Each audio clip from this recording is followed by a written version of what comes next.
இல்ல எனக்கு ஒரு இது வரைக்கும் நான் வேற்றுமொழி நடிக்கல. டப்பிங்கான போன படத்தை போய் நான் நடிச்சுன்னு சில கட்சியில சொல்லிக்கிறேன். நான் அதை பெருசாக எடுத்துக்கிறது இல்லை. ஏன்னா இன்னைக்கு வரைக்கும் வேற்றுமொழி நடிக்கிறேன். இடையில கூட நீங்க பாத்தீங்கன்னா கோடி ராமகிருஷ்ணன் உலகத்துறையில கேட்டாரு, ராகவேந்திர ராவ் கேட்டார், தெரிஞ்சுக்காட்டு நான் போகல. சாட்சிக்கு ரெஸ்ட்ரிக்ஷன் இங்க வாஞ்சிநாதன் பண்ணேன். அவர் ஆரம்பத்துல பண்ணும்போது என்னை கேட்டாரு, மலையாளத்தில் அதுலையும் பண்ணல. இடையில கன்னட நடிகர் ரவிச்சந்திரன் கூட கேட்டாரு, ஒரு படத்தை நீங்க வந்து பண்ணி எனக்காக ரிஜிஸ்டர் பண்ணி கொடுங்க. பண்ணல. தெலுங்கு படத்துக்கு பேரை கூட என்னால சொல்ல முடியாது. அது வேண்டாங்கிற காரணம். எந்த படம் என்ன ரிலீஸ் ஆயிடுச்சு, அது சிலரோட மனசை புண்படுத்தக்கூடாதுக்கா நான் எதையும் சொல்லுவேன். இவங்க எல்லாம் கேட்டாங்க, நான் நடிச்சிருந்தா இப்பவும் போய் நடிச்சுட்டே இருந்திருக்கேன். எனக்கு அது விருப்பம் இல்லை. எனக்கு தமிழை தவிர ஒழுங்கா வேற மொழி தெரியாது.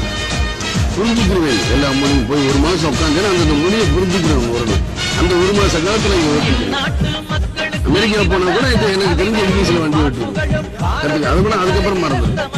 அதனால வேற்று மொழியில போகும்போது எனக்கு இன்னொரு ஆசை, டப்பிங் பேசுற நம்ம பேசணும். ஒரு படத்துல நம்ம டப்பிங் பேசினா இந்த படத்துல என்ன நிறைகுறை, இதுல என்ன இருக்குங்கிறது என்னால உணர முடியும். அது வேற யாரோ பேசினா அதை உணர முடியாது. நம்மளுடைய தவறுகள் தெரியப்படாதுங்கிறதுக்காக தான் நான் டப்பிங் நடிக்கிறது. அப்புறம் சின்ன வயசுல இருந்து என்னை வந்து தமிழ் ஊட்டி வளர்த்துட்டாங்க. அது இன்னைக்கு நான் தப்புன்னு சொல்லிதான் என்னுடைய கட்சியில் சரி, அன்னை மொழி காப்பு, அனைத்து மொழியும் கற்போம்னால் இன்னைக்கு தேவை அனைத்து மொழியும்.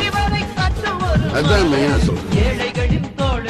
போடு இவன் மேல தமிழன் தமிழன் இவன் தான் தமிழன்.